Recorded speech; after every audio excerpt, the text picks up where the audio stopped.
저도 알려준다에 네. 표를 던졌지만 네네.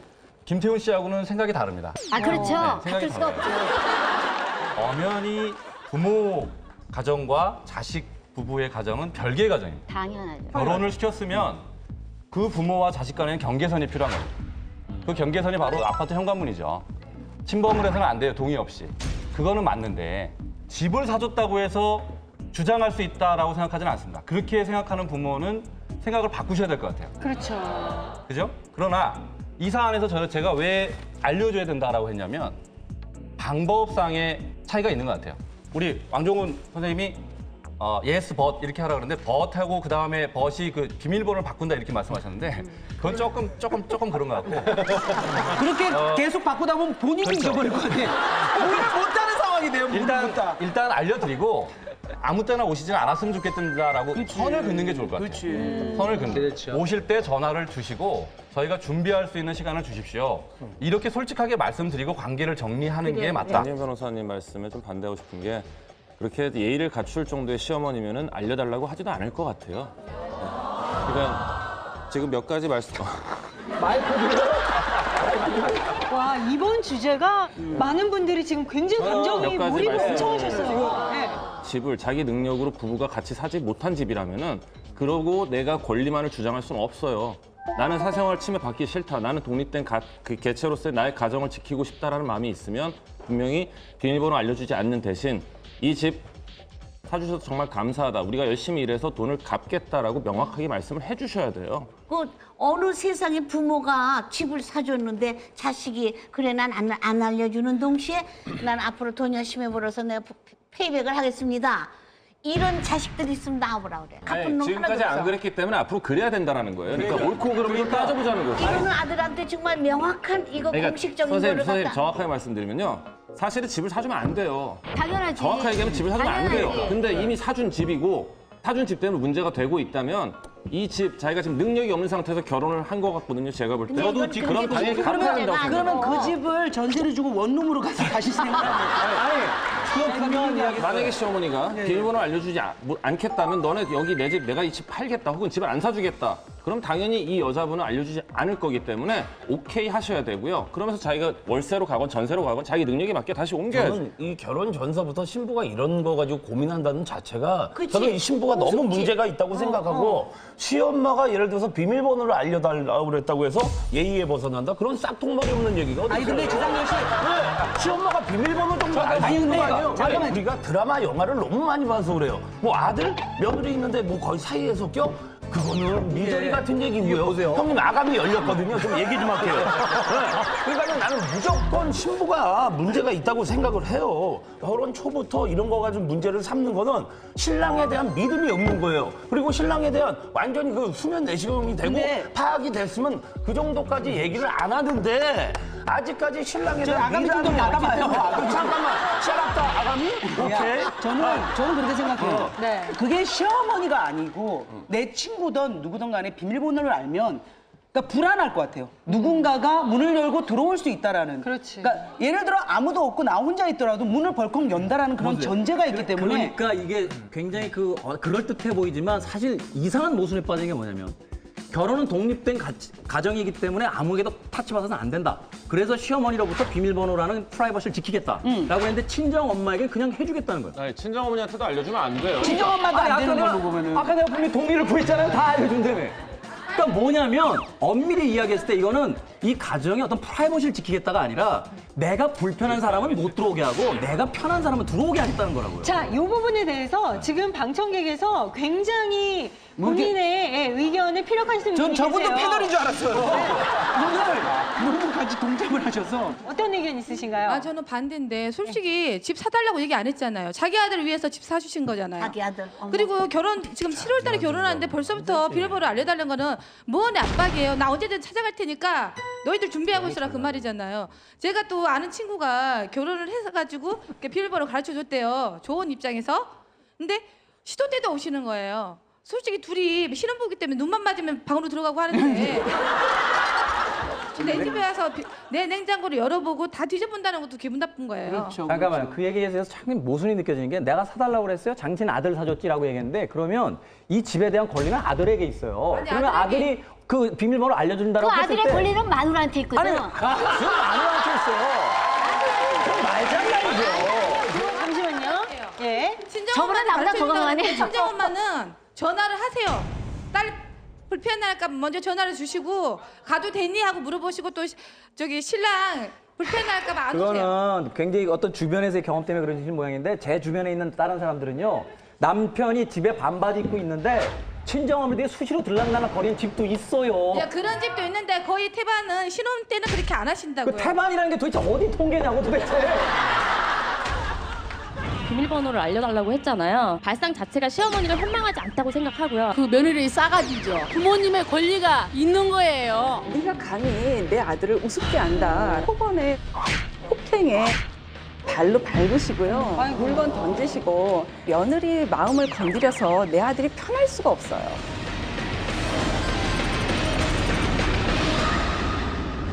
결혼한 남자들 같은 경우 사실 입 밖에 꺼내지 못해서 그렇지 친정 어머님이 자주 오는 것도 굉장히 불편해하는 남자들이 꽤 많아요. 김태훈 씨도 불편했나 봐요. 말은 안. 저는 그죠? 제가 집에 들어갈 때쯤에는 이제 거기 안 계시니까. 근데 사실 제 주변에 있는 친구들이나 후배들 같은 경우는 좀 곤혹스러워하는 친구들이 꽤 많아요.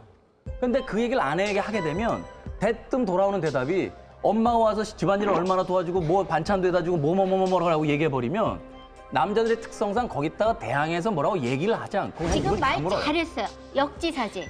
그걸 바꿔서 생각하세요. 며느리가 시어머니가 왔을 때 그거를 남편한테 왜 시어머니가 와서 불편하게 그럼 아들은 똑같이 얘기한답니다. 이게 보통 부모님이 결혼한 자녀들한테 딸한테 보내는 그러니까. 편지하고 아들한테 보내는 편지가 다른데 뭔지 아세요? 내 딸한테는 이렇게 보내요. 딸아, 네가 네 남편하고 생활이 힘들면 언제든지 집으로 와라. 엄마 아빠는 너를 기다리고 너를 맞이할 거다. 아들한테 보내는 편지는 뭔지 아세요? 아들아, 이 세상에 니네 부모 없고 네 와이프만 있다고 생각하고 살아라. 네 와이프가 너를 구원해줄 여자라고 생각하고 살아라. 저희 어머니가 외국분이신 것 같은데 그런 얘기 안 아니 하시던데. 정말 그렇게 달라요. 그게 저는 그렇기 여기서 때문에 얘기하고 싶은 게 그거예요, 누님. 우리가 뭐 저 시어머니다, 뭐 친정엄마에 대해서 항상 그 반복되는 얘기잖아요. 근데 저는 안타까운 게 이게 정 이렇게 무섭고 두렵고 이러면 비밀번호 가르쳐주기 싫으면은 왜? 내가 시엄마 되고 싶었나? 내가 친정엄마 되고 싶었나? 둘이 결혼하지 마. 이거 무서우면 신랑 신부 되지 말고 결혼하지 말라는 얘기예요. 왜 벌써부터 그렇게 그런 것 때문에 너무 압박스럽고 이러면서까지 그런 그 결혼 생활을 하려고 하는 지상렬 씨는 거죠. 결혼하기 전에 이 프로를 하면서 결혼이 아주 싫어질 것 같아요. 아니 진짜로 아니 그런 것들을 그렇게 괴로우면은 왜 결혼하느냐 이거죠. 그러면요, 아니 지상렬 시엄마가 씨. 무슨 죄야. 지상렬 씨, 저 뭐 아니 하나만 시엄마가 여쭤볼게요. 비밀번호 1457 그거 하나 가르쳐 달라고 했는데 1457이야? 그렇게 압박되는 존재고. 1457. 아니 뭐. 이런 경우가 있을 수 있지 않을까요? 지상렬 씨가 결혼을 하셨어요. 예. 근데 오붓하게 신혼생활을 막 이렇게 보내고 있으면서 그 신혼방에서 신혼집에서 막 이렇게 지내고 있는데 저기요, 그러면서 왜 이렇게 좋아하세요? 왜 말을 하지 상상을 하는 거예요 자꾸. 좋은데. 지금 저 밥 해줬나 봐요. 지내고 있는데 갑자기 삐삐삐삐 하면서 탁 열면서 아들아 이러면서 들어오세요 시어머니가. 그런데 그거에 대해서 아내가 자기야 나 사실은 이렇게 들어오시는 거에 대해서 조금 힘들다. 이거 어떻게 하면 좋아? 이런 거 어떻게 하시겠어요? 저는 솔직히 방청객에서 어우 이랬잖아요. 저는 저거 별로 마음에 안 들어요. 네. 근데 엄마인데 그냥 자연스럽게 있어요 엄마 이럴 수도 있는 거고 어르신이잖아요. 그리고 저는 그거를 똑같이 할 수 있는 게 뭐 집어던지고 그러면 안 됩니다. 아니, 자기 생각만이 아니고 저는 친정 어머님하고도 진짜 내 엄마처럼 그렇게 모실 자신이 있다 이거죠. 아니 근데 오늘은 있잖아요. 네. 지금 이 얘기 나누면서 저는 이제 부모 입장이니까 막 화가 나요 진짜. 화가 나고 슬퍼. 독립했다고 해서 내 집사람이 내 아들 사는 집에 비밀번호 좀 알아가지고 갔다. 가면 아까 표현 중에 뭐 쳐들어온다. 들락거린다. 압박이다. 이게 진짜 나는 진짜 슬퍼. 근데 죄송한데요. 어떻게 이렇게 변해버렸나. 제가 아들을 알잖아요, 재민이. 난 눈물이 나 지금. 재민이가 결혼하면 절대 누구한테 안 알려줄 것 같아요. 지금 분위기는 왕종근 씨는 집을 사주시고 나서 비밀번호를 직접 설정하실 것 같아요. 그러니까. 그리고 알려줄 것 같아, 그쪽이. 아무튼 침대에 제 아내와 둘이 누워 있는데 둘이 다정하게 누워있어, 이렇게. 근데 내 아들 녀석이 새벽 2시에 와서 저 와서 오면 나도 불편해. 부모도 똑같아요. 아들 내보내세요. 그래, 똑같다고. 똑같은 입장인데 왜 부모만 자꾸 이렇게 홀대받는 게 그 풍토는 좋지가 않다. 어떻게 시부모님이 쳐들어옵니까, 저 그게. 세댁이 아직은 저 시댁이라는 게 잘 뭔지 모르고 지 둘만 살고 싶은 거야 지금. 그렇죠, 지금 그러니까 그런 신혼이니까. 이유가 다 다른 거지. 입장의 차이. 이거는 세대적인 차이예요. 그러니까 나이 먹은 쪽에서 시어머니 교육을 시켜야 돼. 아들 집에 함부로 가지 마시고 이런 교육을 시켜야 되지. 어머야 박수 맞는다. 오늘 어느 때보다 굉장히 몰입도 100%로 열중해주고 계신 우리 신세계 여성 판정단 여러분의 생각을 한번 들어보겠습니다. 김기혁 아나운서 나와주세요. 이번 주제가 좀 어느 정도 공감을 하다 보니까 백인의 판정단이 금보라화 돼가고 있습니다. 네, 점점 자신의 의견을 피력하기 위해서 계속 말을 하고 계시는데 지금 손을 들어주세요. 야, 오늘 진짜. 네, 꽤 계시는데 네, 저는 알려주지 않아야 된다고 생각하는데요. 일단 신혼생활을 시작하기도 전부터 비밀번호를 알려달라고 했잖아요. 그거부터가 잘못됐다고 생각해요. 집을 해주고 나셨으면 아들은 일단 장가 보내고 나서부터 내 자식 아니라고 생각해야 한다고 생각하거든요.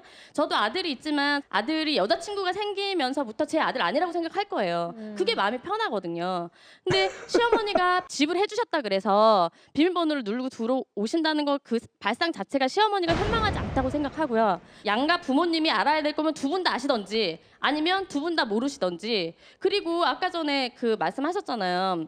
아이를 낳았을 때 아이를 뭐 양가 쪽에서 어느 누구 부모님께서 키워주신다고 했을 경우에는 비밀번호를 알려줄 수 있다고 생각해요. 왜냐면 저희도 이제 맞벌이 부부다 보니까 그런 편의성이 있어야 된다고 생각하는데 아직 결혼도 하지 않고 신혼 생활 시작도 하기 전에 더더군다나 아이도 낳기 전에 비밀번호를 알려달라고 했잖아요. 어찌저찌 알아서 비밀번호를 누르고 오신다고 하면 그거는 사생활 침해라고 저는 생각합니다. 저는 아까도 분명히 말씀드렸지만 본인들도 그 이야기 속에서 모순이 있다는 거 알 거예요. 편의에 의해서 경제적인 독립을 아직 못하겠는데 다른 권리는 다 갖겠다라는 것 자체가 반대쪽 입장에서 한번 생각해봐. 이게 얼마나 말이 안 되는 상황일지. 아니 반대쪽 입장을 생각을 해서 말씀을 드리는 거잖아요. 집을 해주셨어요. 그러면은 그 집에 생활할 수 있는 거는 또 저희 쪽에서 해드렸어요. 그렇죠? 그럼 이렇게 불평해진 얘기해 거잖아요. 볼까요? 집값이 1억이고 혼술 3천만 원이었으면 친정엄마는 한 번 오고 시댁에서 3번 가면 됩니까? 말이 안 되잖아요. 그렇게 조절하게 그럼 말이 안 되는 거잖아요. 그러면 저희가 애 낳아주는 거요. 저희가 애 낳아주고 살림에 잠시만요. 지금 너무 싸움이 생각 과열돼서 못하잖아. 나이가 좀 드신 분 시어머니 입장에서 한번 얘기를 들어보도록 하겠습니다. 저는요, 분명히 시어머님한테 비밀번호를 알려줘야 된다는 게 제일 우선입니다. 왜 그런가요? 왜요? 아니, 자식을 낳아서 저한테 물어보시는 뭔 거예요? 이유가 있어? 왜? 자식을 낳아서 그만큼 키워서 가르쳐서 집 사줘서 오케이. 신혼살림 차려줬는데 어떻게 한마디로 그 며느리 싸가지죠. 그 며느리 싸가지죠.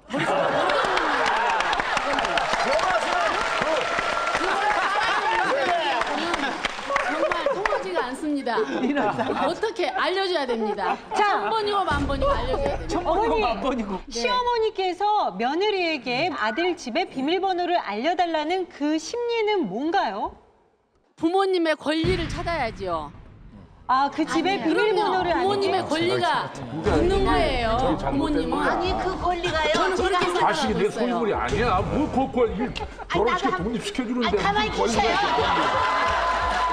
네, 다시 할게요. 내 권리라 그러면 또 아니지. 당연한 거라고 생각해요. 아니지. 권리라는 거는 부모의 도리를 했다는 것뿐이지 권리라는 거 생각하면 이게 또 갈등이 생기는 거예요. 자식이라는 것은 내 몸비로 낳고 내 집비로 컸을 뿐이지 내 소유물이 아니라는 생마인드를 가져야 돼요. 그걸 가지면 다 해결돼요. 좋았습니다.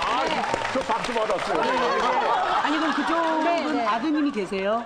네, 예, 결혼했어요. 결혼했어요. 그러면 비밀번호 알려주던가요? 알려줬습니다. 아니 제가 집을 45평 아파트를 해줬고 똑같네. 결혼을 시켜서 제가 해줬기 때문에 안 알려줄 수도 없는 야, 입장에 방도 하나 드리네. 알려줬습니다. 방도 하나 드려. 그러면 며느리가 만약에 안 알려줬으면 이런 싸가지가 되는 거네요. 그렇죠. 그러면은 며느리죠. 어머니께서 비밀번호를 알려달라고 먼저 물어보셨어요? 안 물어봤어요. 근데 어떻게 알게 그럼요. 되셨어요? 알려줬어요. 그냥 어머니 그냥. 우리 아파트 비밀번호 뭐뭐뭐 알려줬어요. 그러면 낮에 빈집에 혼자 가보신 적이 있어요? 바빠서 갈 시간도 없었어요. 근데 이제 아기를 낳기 때문에 이 근래에서는 제가 가서 아기를 돌봐주고 오늘은 휴일을 해서 여기를 참석했습니다. 네.